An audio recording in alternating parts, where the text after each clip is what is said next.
I'm going to tell you about my experience with corneal cross linking. I just had the procedure, just about an hour ago. I'm in my hotel room, nice hotel room, because I don't live in the town where I had my procedure done, so it was easier just to go to a hotel room because I have to go back for a follow-up tomorrow. Now, this video, I want to give you an insight for anyone who might be prepared to go through the corneal cross linking yourself and you don't know what to expect. I was like this about a couple hours ago, and it would have been nice to have someone tell me what to expect. So what happens, you go in the room, it's like a normal optometrist room, and first thing he does, sits you down, let's talk about it, tells you what to expect, tells you what's going to happen, and then they start with eye numbing drops. And those eye numbing drops are the bomb, because you're not going to feel anything. You might feel wetness, but that's about it. I'm still sitting in the chair, then the drops have kicked in, then I go up to the little tool that he uses to investigate, look deep in your eye, and he uses what kind of looked like an Oral-B, it was kind of like an Oral-B toothbrush, but on the edge of the toothbrush, instead of being a toothbrush, it was like a slicer dicer thing. I don't even know what the heck you call it, but he very carefully brushed my eye, essentially, with this little Oral-B thing, and it took off the layer of skin that needed to go. Then after he took off the layer of skin that needed to go, he kind of took a Q-tip, cleaned all the junk off, investigated, make sure everything looked good. It did. So then he turned my seat around and he laid me down. So now I'm laying flat in not really the most comfortable chair, but it works, it's functional.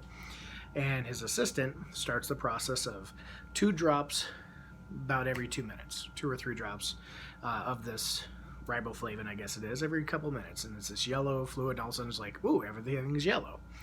And that happens for about 30 minutes. So my wife's in the room, the doctor, me, and they just kind of we all having conversations about what's going on and the procedure. And we talk about kids and family and life and all that fun stuff.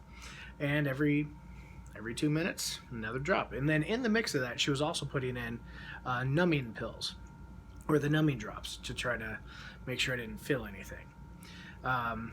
After 30 minutes of this, then they bring in the ultraviolet light, and it's like, there it is.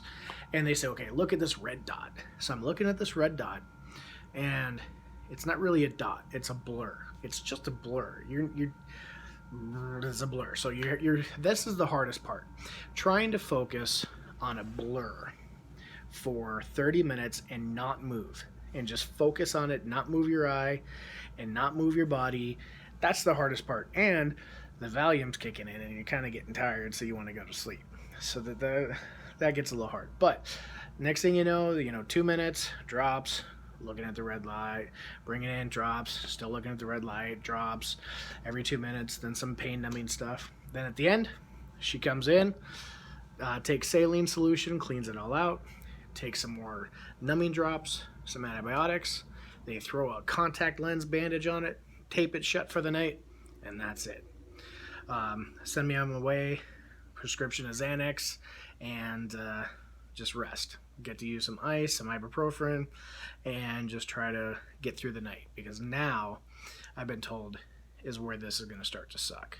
And I can already start to feel the numbing stuff is starting to wear off, and I'll let you know tomorrow how bad it is.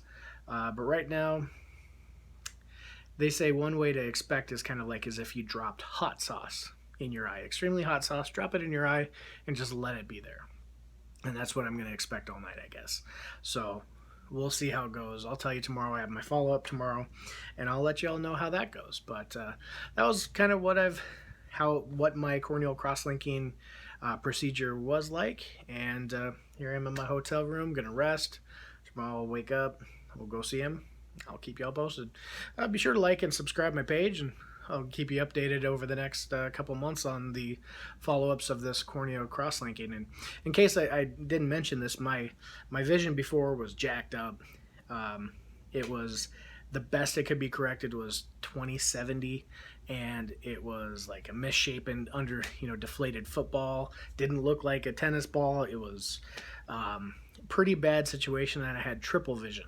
A couple years back, I also had an intact implant, which kind of held for a while, but with keratoconus, your eye's going to just keep degenerating. So this was the only way to try to stop it and save it. So anyway, like it and subscribe, and I'll keep you all posted on the process of how this goes on from here.